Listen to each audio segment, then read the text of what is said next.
I am in Kyrgyzstan, which today is a Muslim country. Well, about 80 to about 85% of the population are Muslim, but there's a growing number of people who are following Tengrism.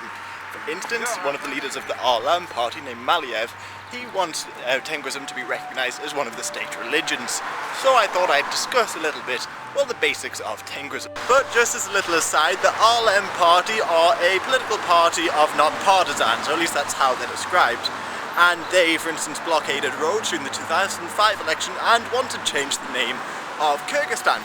But Maliev and others have said that Islam is not compatible with the old traditions of Kyrgyzstan and say that Muslim groups, in particular the Arabs, are spending too much money on mosques and not focusing on education and the likes. Now, Tengrism is an ancient religion, about 5,000 years old or so, and it incorporates shamanism as well as totemism.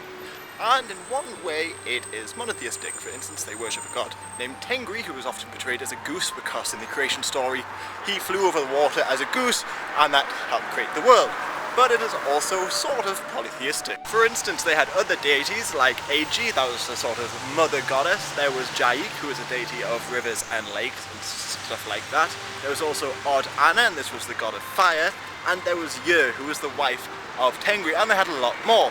But there was also a sort of evil deity named Arkishi. Now, Arkishis apparently started leading people astray, so Tengri gave the shamans sort of sacred animals in order to teach them how to respect their creator. And this is one reason why the Tengri respected nature so much. But they saw Tengri in a lot of nature, one of the most important of which was the sky.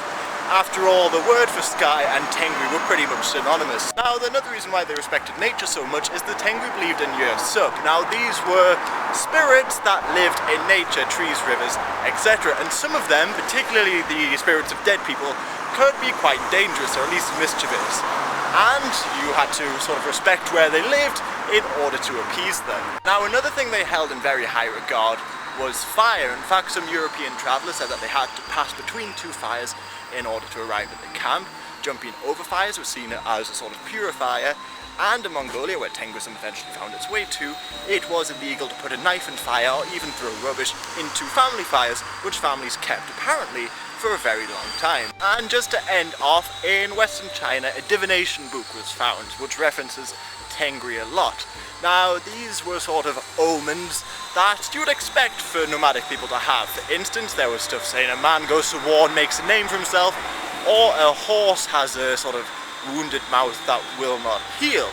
And this just shows that the shamans, as well as being sort of healers and the likes, they also read people's omens.